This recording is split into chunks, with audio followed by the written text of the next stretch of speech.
오늘 하이데벨크 요리문답 44주일 113문 우리 같이 공부하도록 하겠습니다. 113문 질문과 답을 우리 같이 읽어볼까요? 시작. 제10계명에서 하나님께서 원하시는 것은 무엇입니까? 하나님의 계명 어느 하나에라도 어긋나는 지극히 작은 욕망이나 생각을 조금도 마음에 품지 않는 것이고, 언제든지 우리 마음을 다하여 모든 죄를 미워하고 모든 의를 좋아하는 것입니다. 마지막 10번째가 뭐죠? 내 이웃의 집을 탐내지 말라. 하나님께서 이렇게 말씀하실 때에 우리에게 요구하시는 하나님의 의도가 무엇이냐? 오늘 답을 보시면 하나님의 계명 어느 하나이라도 어긋나는 지극히 작은 욕망이나 생각을 조금도 어디에 품지 않는 거예요? 마음에 품지 않는 것입니다.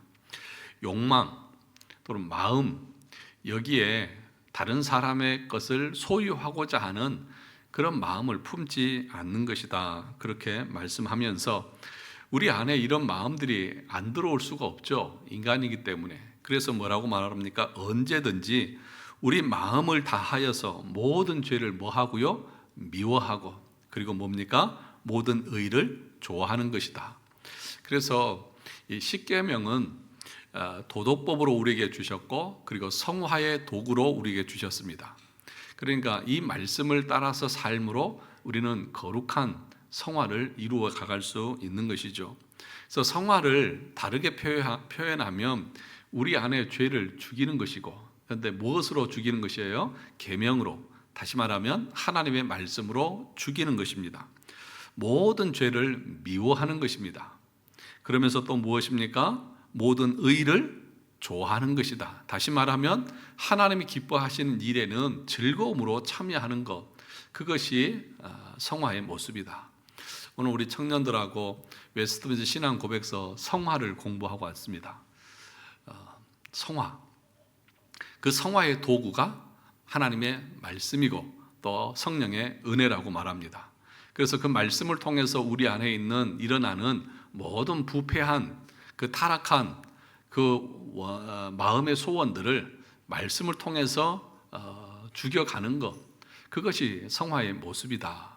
그래서 제가 주일날 목사의 설교는 그래서 여러분들의 어떤 그 의 또는 자랑 또는 공로, 이런 것들을 부추기고 세워주고 자랑하고 위로해주는 그런 것이 주일 설교가 아니라, 우리 안에 일어나고 있는 일주일 동안 늘 우리 마음속에서 세속적이고 부패한 것들을 추구했던 것들을 말씀의 검으로 다 도려내고, 그래서 수술하는 것이 주일날 목사의 설교가 되어져야 된다. 그렇게 청년들하고 나누었습니다.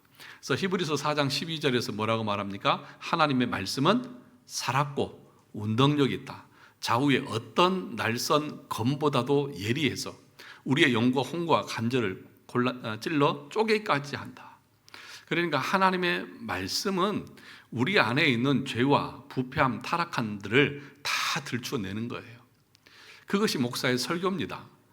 그러니 얼마나 예리해야 되고 날카로워야 됩니까? 그래서 저는 일주일 내내 뭐 할까요? 좀 뭐 할 것 같으세요? 저는 칼을 갑니다. 숫돌에다가 칼을 예리하게 가는 거예요. 그게 뭐예요? 말씀을 준비하는 시간이에요.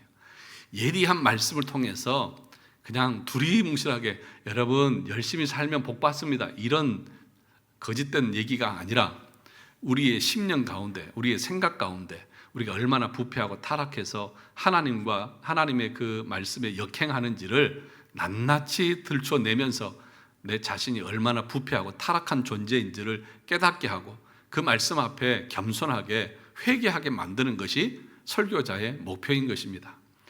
그러므로 저에게 말씀을 통해서 어떤 위로를 얻으려고 하시지 마세요. 목사님을 통해서 무슨 위로를 얻으려고 교회 오지 마세요. 목사는 여러분들에게 위로해 주는 사람이 아닙니다. 그래서 제가 언젠가도 얘기했지만 어떤 장로님이 그러시더래요. 다른 교회 목사님이 어느 날은 막 그렇게 이제 전도해라 또는 뭐 죄에 대해서 설교하고 그러니까 장로님이 찾아왔더래요. 목사님, 일주일 내내 우리가 이날이라도 힘들고 시달리고 와서 주일날이라도 좀 목사님 말씀 통해서 위로를 얻으려야 되는데 그렇게 설교하시면 우리가 어디서 힘을 얻습니까? 그러더래요. 찾아와가지고. 그러니까 그 사람은 설교가 뭔지도 모르고 예배가 뭔지도 모르는 사람이다, 제가 그랬어요. 그래서 스펄전 목사는 아무리 목사가 죄에 대해서 설교를 해도 정말 거듭나고 회심한 사람은 그것에 대해서 불평하지 않는다고 했습니다. 왜냐하면 참된 말씀을 통해서 자신의 죄인됨을 알기 때문인 거죠. 죄인에게 죄인이라고 말하는데 뭐 불평이 많아요? 불만이 많아요. 그 불평하고 그런 소리가 듣기 싫은 이유가 뭐예요? 난 죄인이 아니라는 거죠. 내가 왜 죄인이라는 거죠. 그러니까 그런 소리가 듣기 싫은 거죠. 그러니까 그것이 거듭나지 못한 심령 아니겠습니까?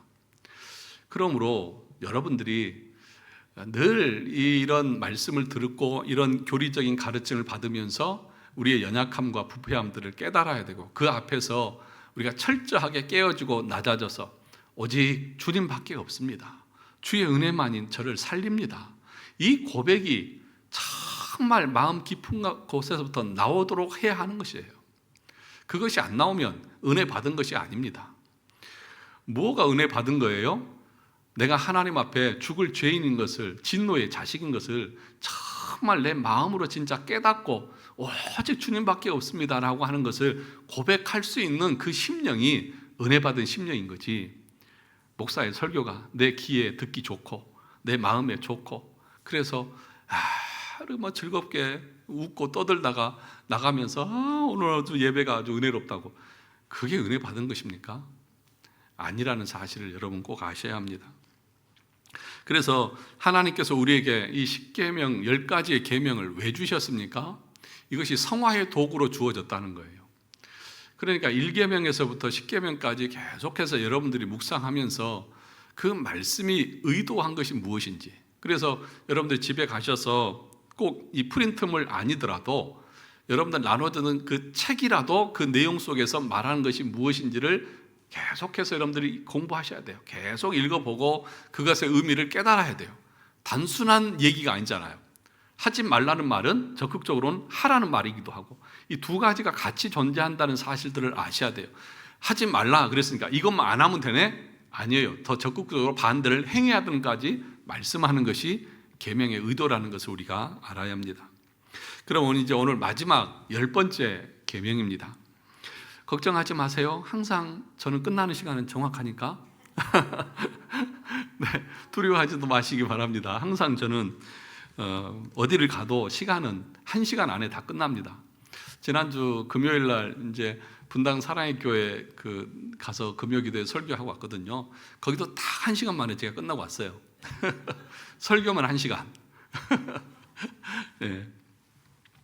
자, 첫 번째 보겠습니다. 10계명은 모든 계명과 연결이 되어져 있다, 그렇게 말합니다.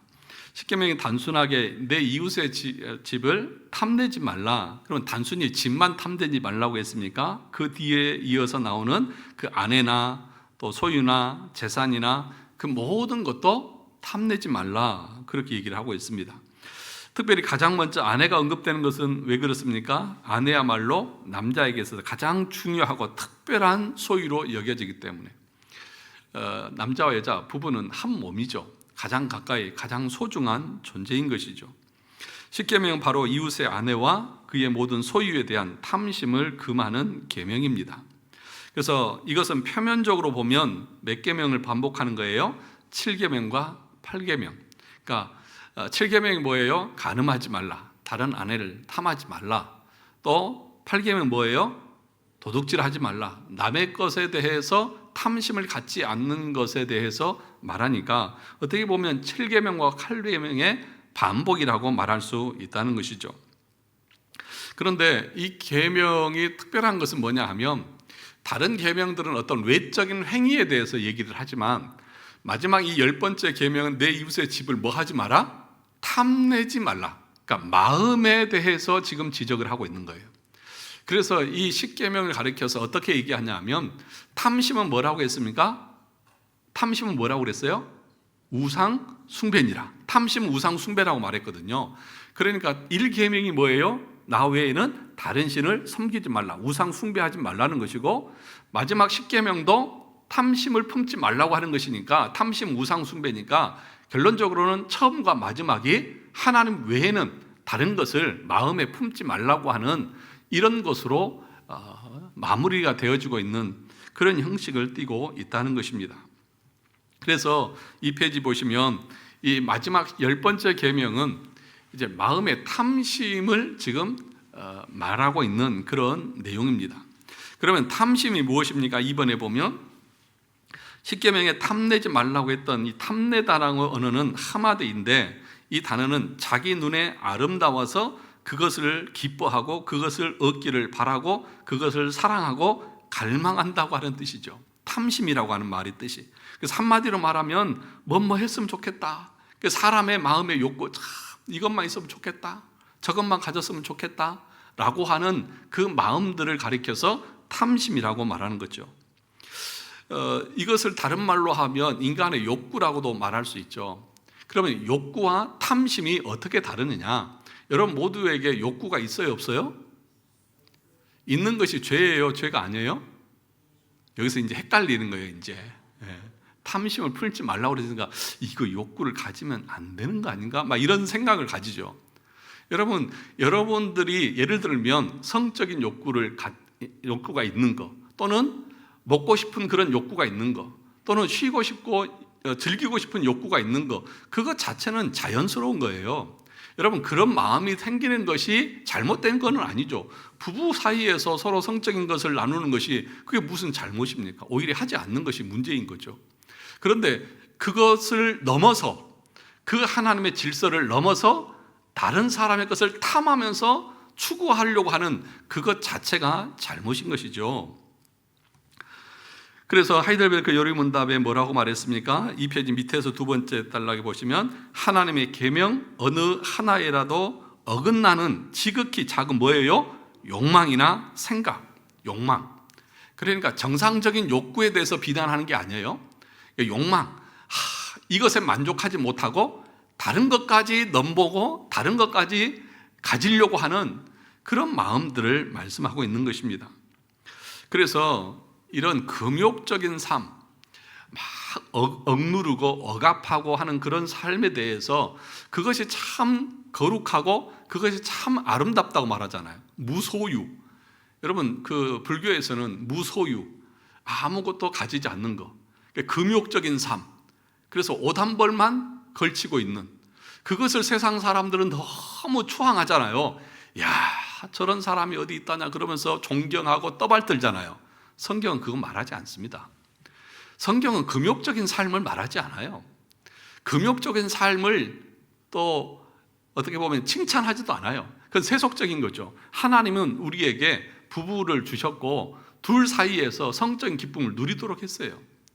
그런데 그것들을 다 억압하고 먹고 싶은 것도 못 먹고, 그리고 즐기고 싶은 것도 못 즐기고, 그런 인간의 모든 욕구를 다 억압하는 것에 대해서 그것이 정작 올바른 것인 것처럼 생각하는데, 여러분 그렇지 않습니다. 우리가 언제 만족합니까? 먹고 싶은 거 먹고 사고 싶은 거 살 때 만족하잖아요. 그런데 그것이 절제를 넘어서 방탕으로 그것으로 만족하려고 하고 그것이 자기 인생의 목표가 되어지고, 그런 것들이 잘못된 것이지, 우리의 울타리 안에서, 테두리 안에서, 우리에게 주어지는 환경 속에서 우리가 자연스럽게 누리는 것은 그건 죄가 아니라는 거예요. 여러분 여행도 가시잖아요. 여러분들은 휴가도 가시고 물놀이도 가시고, 우리 어떤 청년은 아이유 콘서트도 가서 너무 즐겁게 놀다 왔다고 그러는데 그거 죄입니까? 아니잖아요. 할 수 있어요. 그게 뭐가 죄예요? 그런데 문제는 뭐냐? 그것이 그 인생의 목표예요. 그리고 내 소유가 아니고 하나님이 주신 범위 안에서 하는 것이 아니라 남의 것까지 자기 것으로 삼으려고 하는 그 마음, 그것을 품는 것 자체, 그 욕망 자체가 잘못되어진 것이죠. 그래서 여러분, 금욕적인 삶을 살기 위해서 나는 독신으로 살 거야. 현지야, 독신의 은사는 너에게 없다.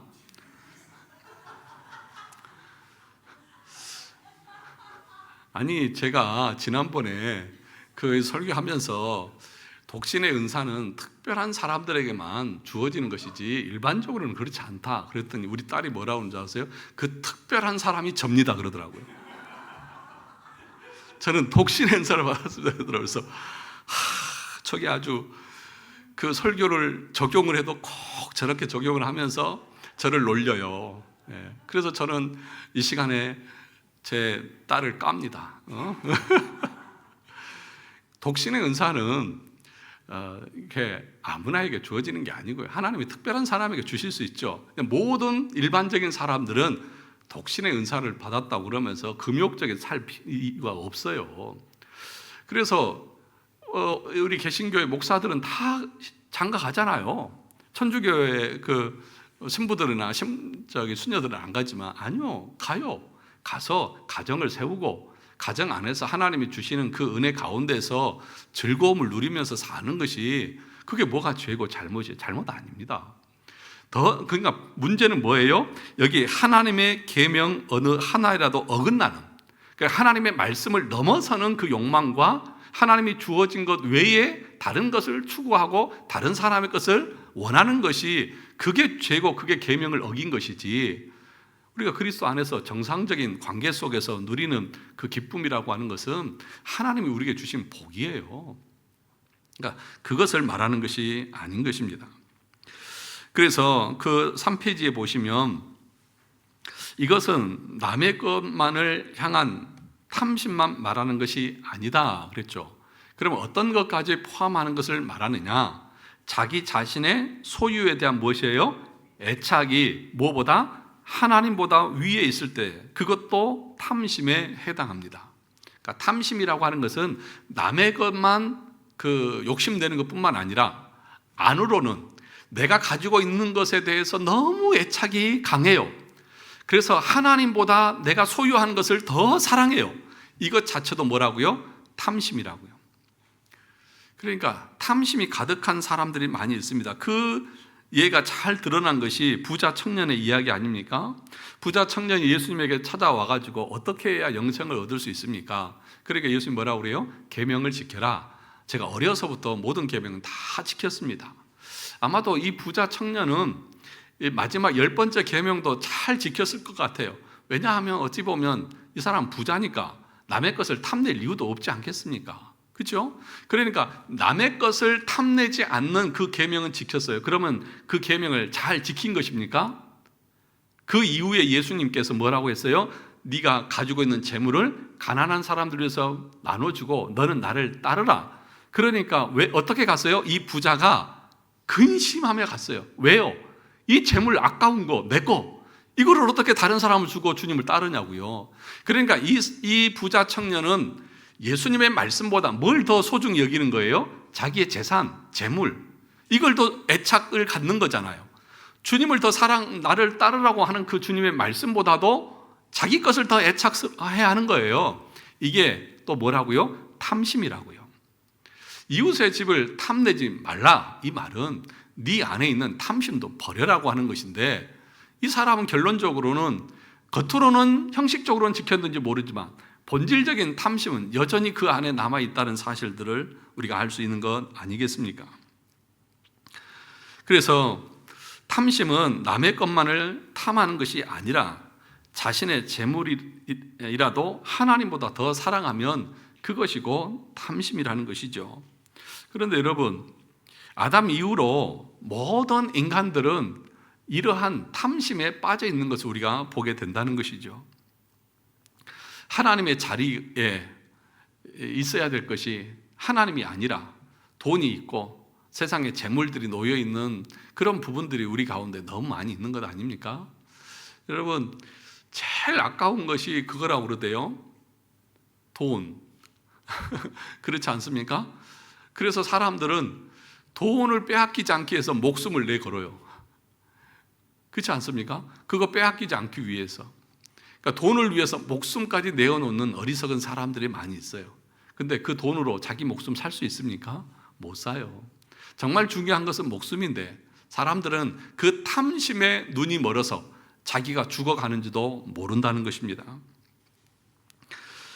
그래서 이 탐심이라고 하는 것은 4페이지에 보면 결국에는 어떤 것이냐 하면, 재물을 사랑한다고 하는 것은, 재물에 대한 애착을 가지고 있다고 하는 말은 더 근본적으로 내려가면 자기애입니다. 자기애. 자기를 너무너무 귀하게 여기고 사랑하는 것입니다.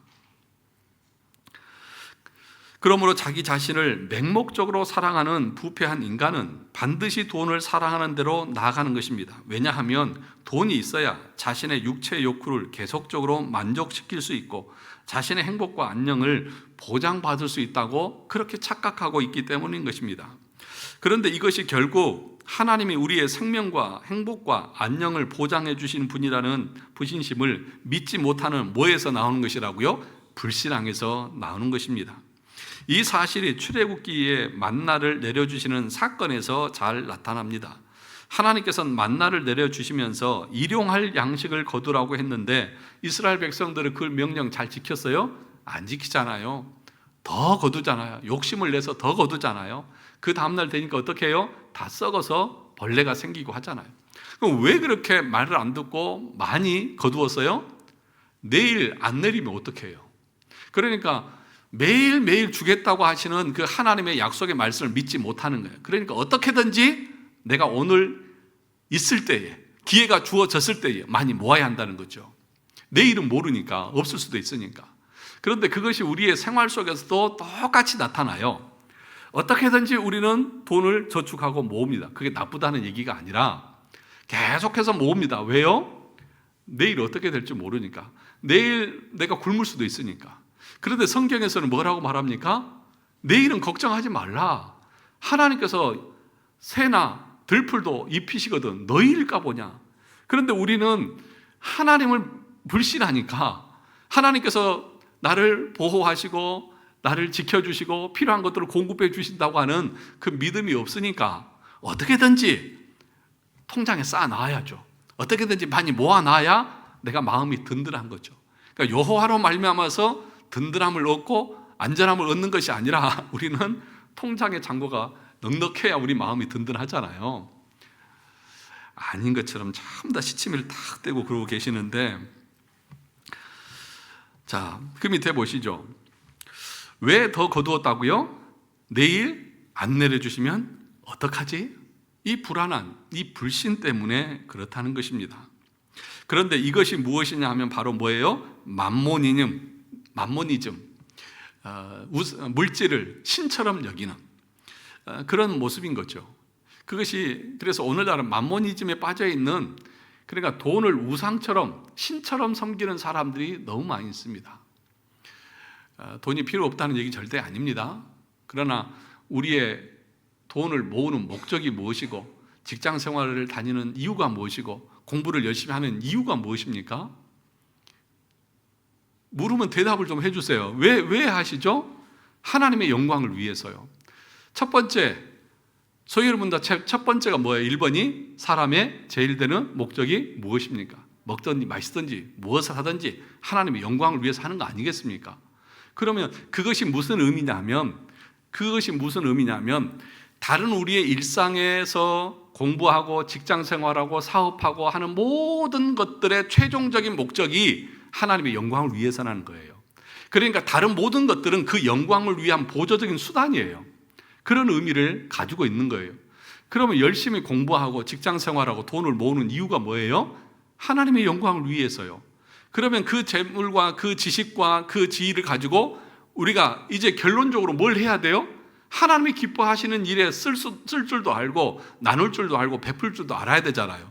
그런데 오늘 이 부자 청년은 그렇게 많이 가지고 있는지를 모르지만 결론적으로 주님의 말씀대로 주님의 뜻대로 순종하는 것이 하나님의 영광을 위한 것인데 그것에는 이르지 못하는 모습들, 그것이 하나님에 대한 불신이고 그것이 자기 애에 대한 모습으로 나타나는 거예요.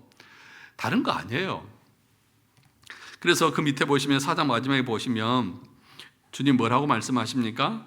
무리 중에 한 사람이 이르되 선생님 내 형을 명하여 유산을 나와 나누게 하소서 하니, 아마 유산 분배 문제 때문에 예수님에게 찾아와서 공정하게 유산을 분배할 수 있도록 형을 설득해달라 그랬는지 모르겠습니다.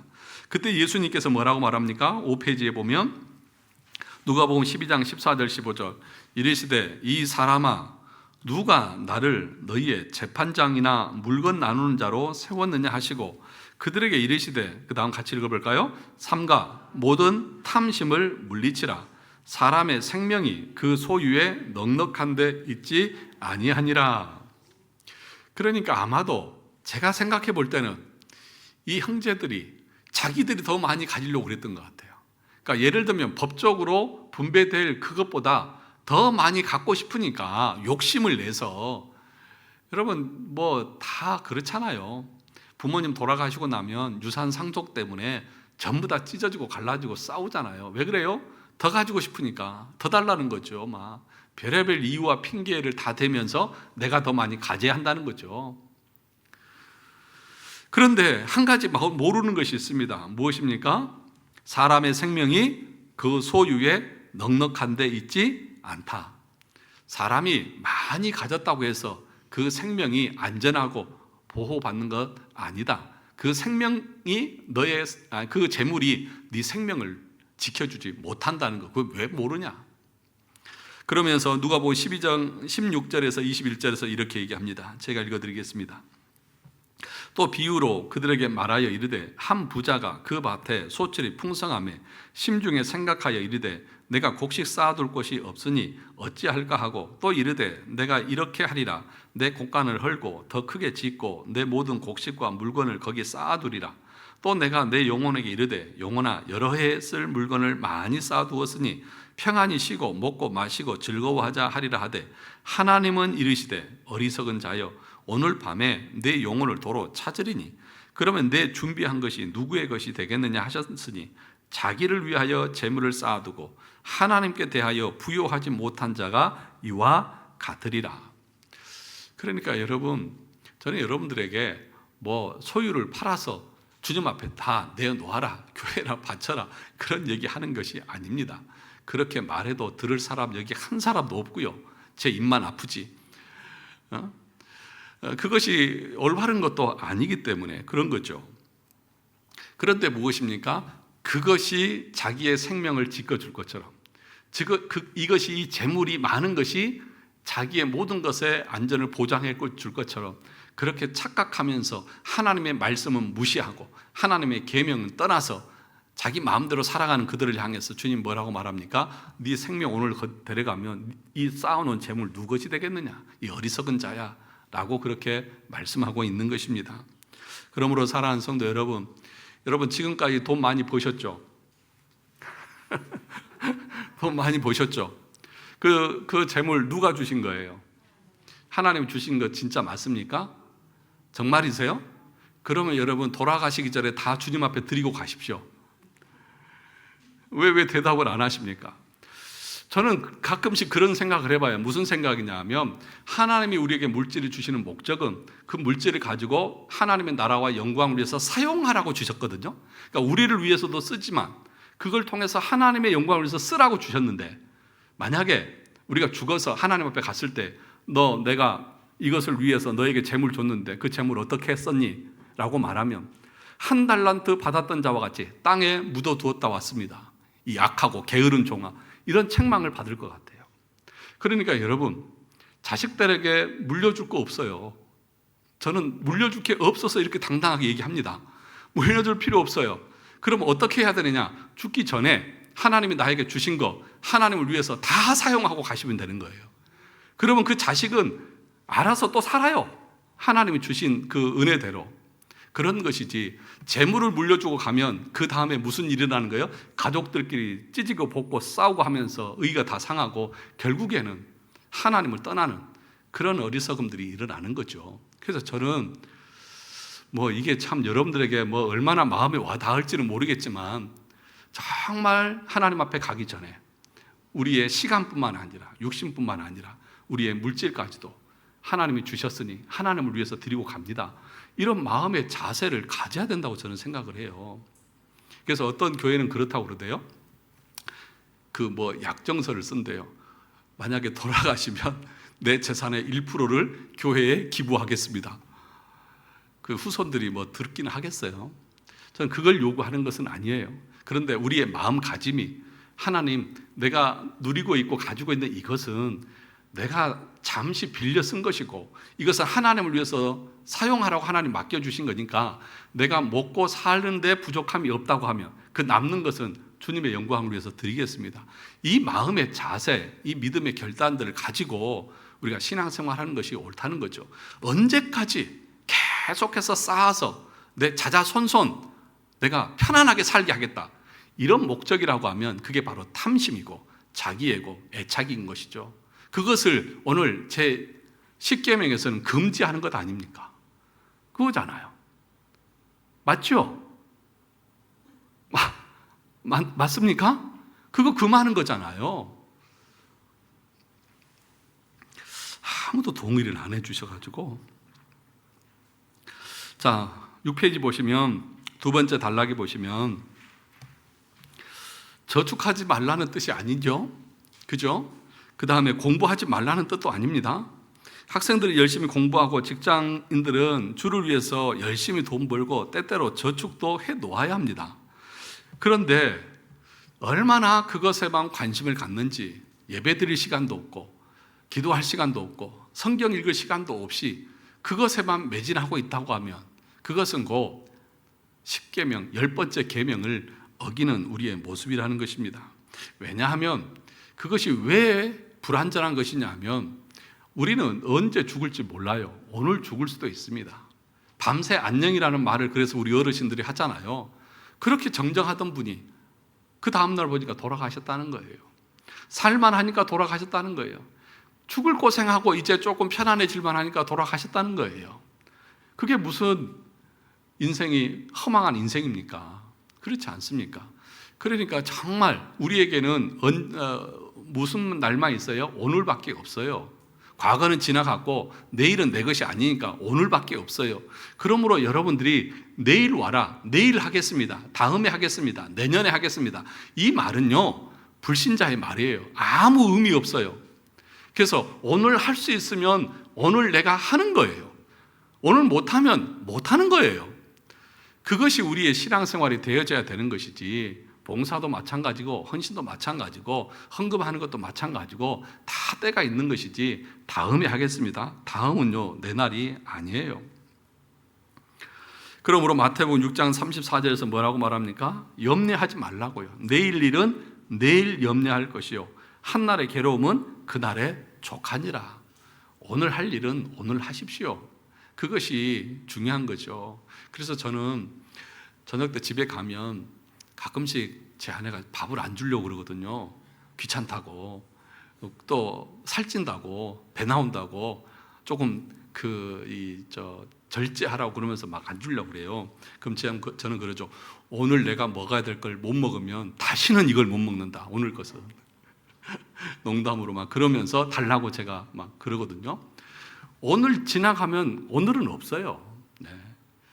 그러니까 해야 될 것은 오늘 해야 되는 거예요. 내일로 미루시는 것처럼 어리석은 것은 없습니다. 자, 7페이지 아랫단에 보면 탐욕과 자족에 대해서 말합니다. 디모데전서 6장 6절에서 8절에 보면 그러나 자족하는 마음이 있으면 무엇은 경건은 큰 이익이 되느니라. 그러니까 탐욕의 반대는 뭐예요? 자족하는 거예요. 다시 말하면 여러분, 자족하는 마음이 우리 가운데는 잘 없어요. 그렇죠? 항상 부족해요. 여러분, 넉넉한 사람 누가 있어요? 몇백을 가져도 부족하대요. 몇 조의 그 재산을 가지고 있는 사람들도 이 기업가들 봐요. 더 갖기 위해서 이 형제들끼리 소송전을 벌이면서 그러잖아요. 자족이 없어요. 인간은 만족이 없어요. 그런데 성경 뭐라고 말합니까? 자족하는 마음이 있으면 경건은 큰 이익이 되느니라. 정말 우리의 삶에 있어서 정말 유익한 것은 뭐냐? 우리 스스로가 우리에게 주어진 물질과 건강과 환경과 여건들을 어떻게 여기는 거예요? 자족하는 거예요. 만족하는 거예요. 감사하는 거예요. 자꾸 남의 떡이 더 커 보이고 다른 것이 더 좋아 보이고 그것처럼 어리석은 것은 없습니다.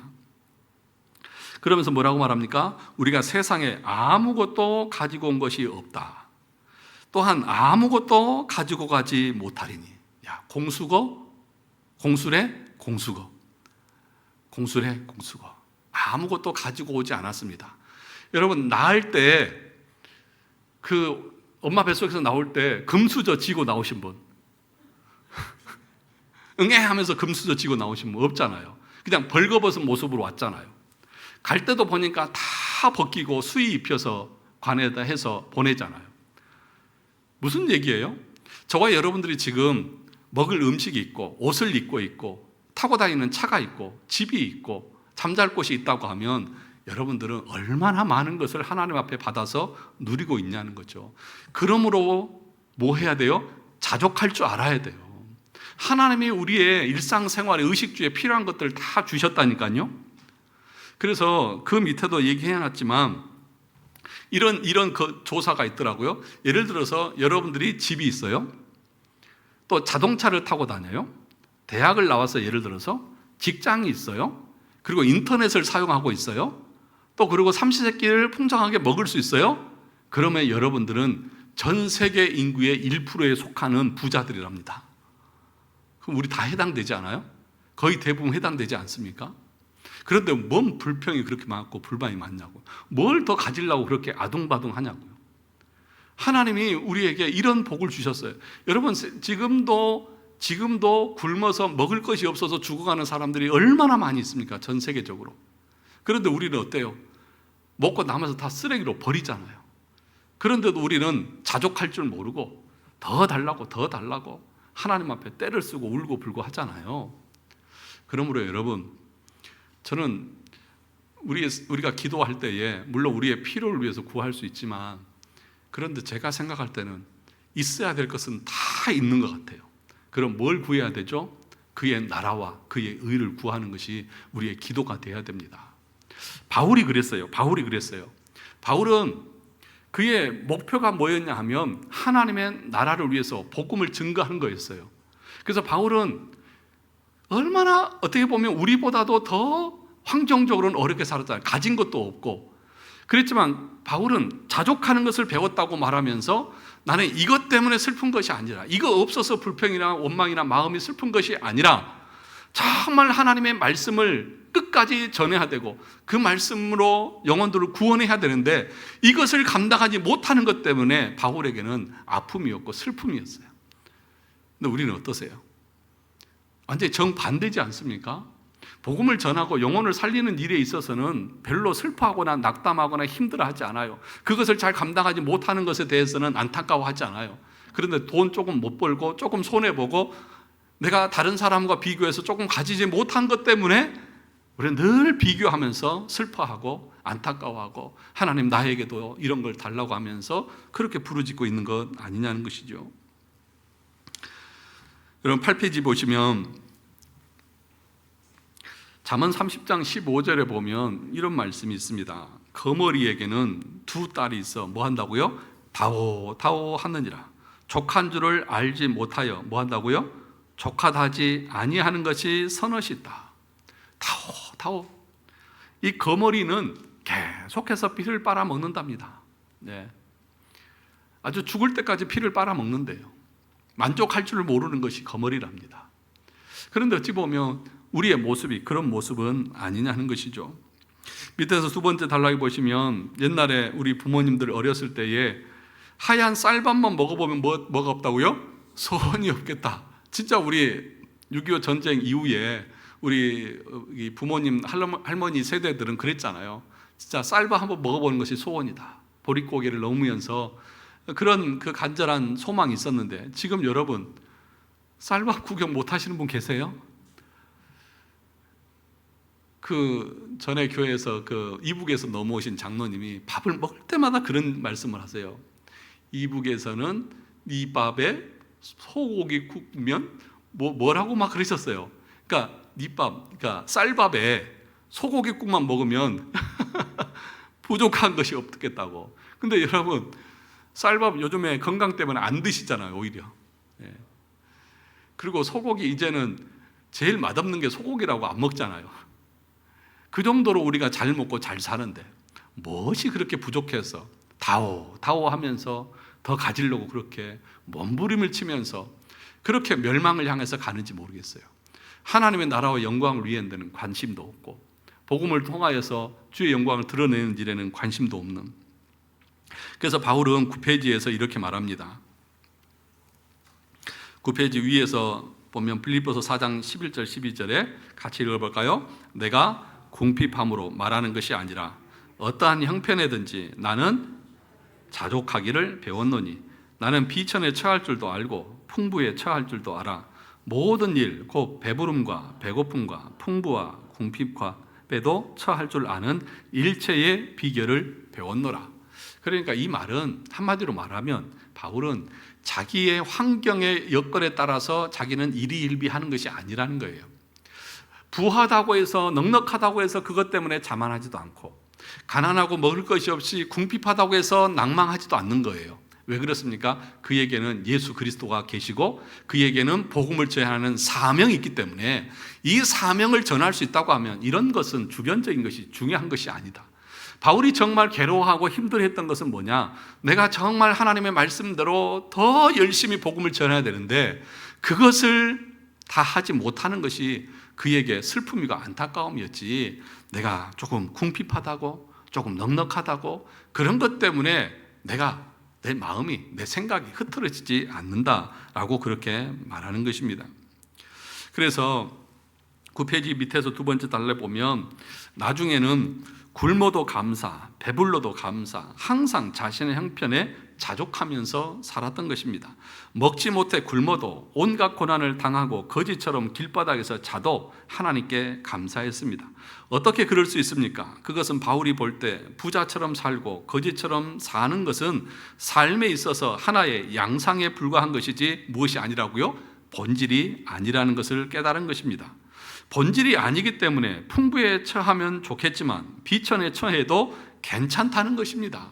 이게 본질적인 내 삶의 목적과 이유가 아니기 때문입니다.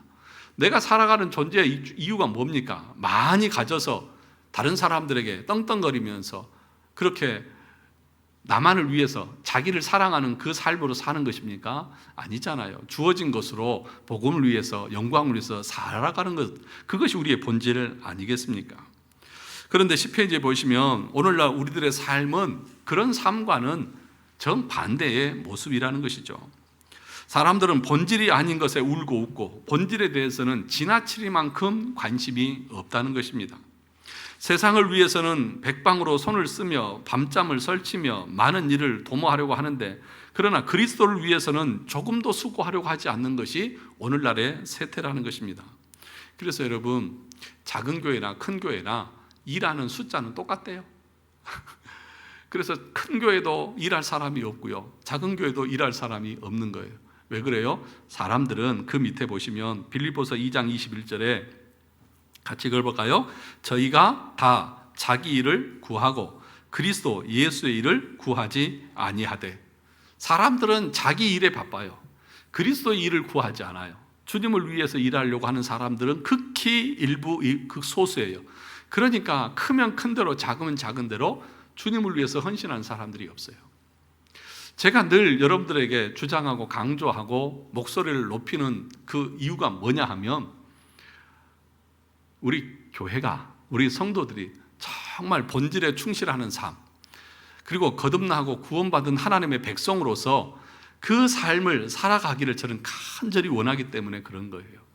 물론 봉사를 많이 하고 헌신한다고 해서 그 사람이 구원받은 사람은 아니지만, 구원받고 참으로 구원의 확신이 있는 사람은 주님을 위해서 성화의 열매가 자연스럽게 헌신과 충성으로 모습으로 나타나게 되어져 있어요. 그러므로 그런 것들이 균형이 이루어지기를 원해서 여러분들에게 요구하는 것이지 다른 이유가 아니에요. 근데 참 우리만 둘러봐도, 뭐 다른 교회는 볼 것도 없고 우리만 둘러봐도 그렇지 않습니까?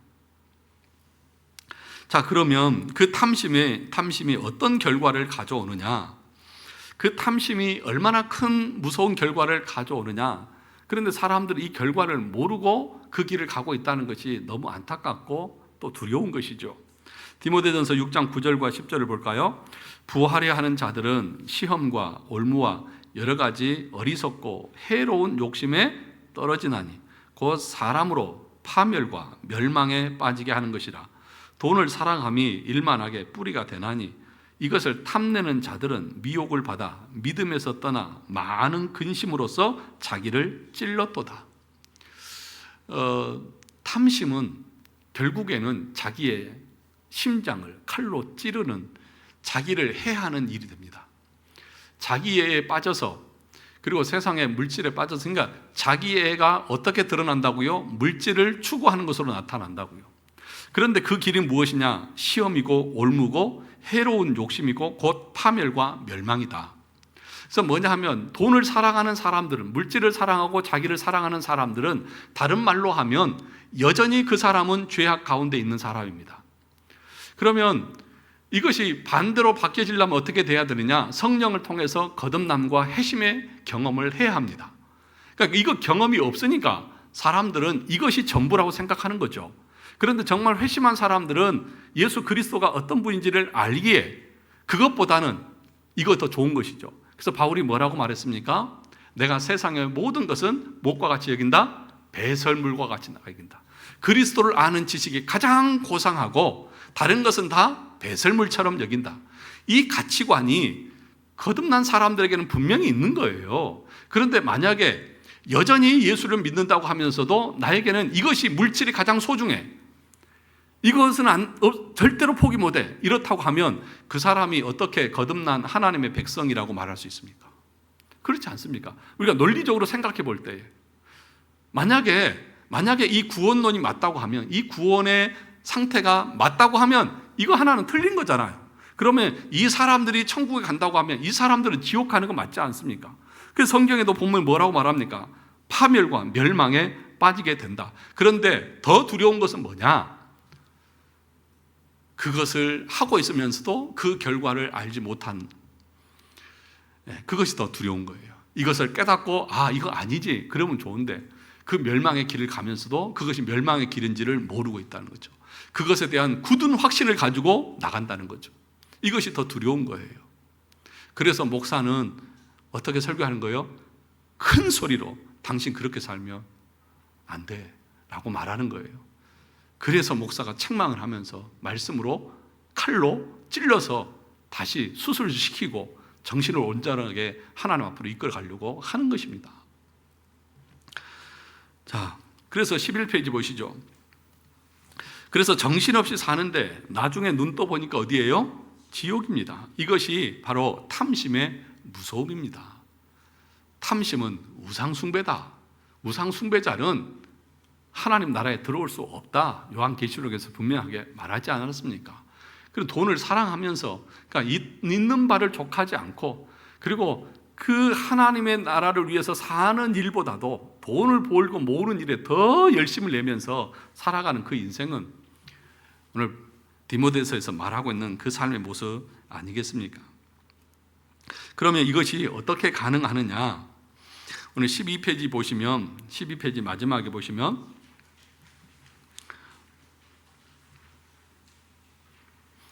회개는 탐심의 제거가 아닌 탐심의 방향성의 변화라고 말했습니다. 무슨 얘기냐 하면, 하나님의 은혜로 말미암아서 우리가 거듭나고 그래서 믿고 회개하게 되어지는 거죠. 믿음을 통해서 자신의 죄를 회개합니다. 그 회개한다고 하는 것은 내 안에 탐심이 다 도려내져서 이제 없어진다, 이 얘기가 아니에요. 그 회개한다고 하는 말의 의미가 뭐냐 하면, 회개한다, 회개를 통해서 하나님 앞에서 거듭나고 믿음으로 나아가게 된다고 하는 것은 방향성이 바뀌었다는 거예요. 그 전에는 물질에 대한 탐심이 있었어요. 그것을 너무 사랑했어요. 그런데 이제는, 거듭난 이후에는 성령을 통해서 깨달은 바대로는 이제는 하나님을 사랑하는 거예요. 방향성이 달라지는 거예요. 여전히 우리 안에는 탐심이 있어요. 그것이 사라지진 않아요. 죽기 전까지 사라지지 않아요. 그런데 그 탐심을 말씀으로 책망을 받으면서 죽이고, 그리고 하나님을 사랑하는 거예요. 그런데 의지적으로 억지로 이거 하지 말아야지, 이게 아니라 어떻게 바뀌어지느냐 하면 이분이 좋은 거예요. 예를 들면 애들을 보면 이런 장난감을 막 가지고 놀다가 아빠가 새로운 장난감, 더 좋은 것을 장난감을 주면 이 장난감 어떻게 해요? 그냥 버리고 뒤도 안 돌아보고 이거 가지고 놀잖아요. 그러니까 거듭난 사람들은 그 전에는 이거 가지고 놀았어요. 이게 좋았어요. 그런데 성령을 통해서 우리 안에 새 은혜를 받고 예수 그리스도가 어떤 분인지를 알고 그 믿음의 선물을 딱 받았어요. 그러면 이거 거들떠도 안 보고 이게 좋아서 이것을만 가지고 살아가는 거예요. 이게 성화의 극치고 이것이 우리 삶의 성화의 모습인 거예요. 그러면 여러분, 마지막 성화는 이 점진적으로 나아간다고 말했잖아요. 그러면 여러분들이 참으로 거듭난 하나님의 백성이라고 하면 어떻게 나타나야 되느냐? 우리가 이제 주님 만날 날이 얼마 남지 않았을 때는 어떻게 되어지느냐? 물질의 욕심도 없고 세상의 욕심도 없고 단지 뭐만 있어요? 어떻게 주님을 만날 것인가? 주님 사랑, 그동안 나에게 베풀어 주신 그 은혜에 대한 감사, 이런 것을 통해서 내가 가기 전에 주님 앞에 어떻게 더 봉사하고 헌신하고 갈까? 이 마음만 있는 거예요. 그렇지 않겠습니까? 이거밖에 없는데 더 많이 살아가는 거죠.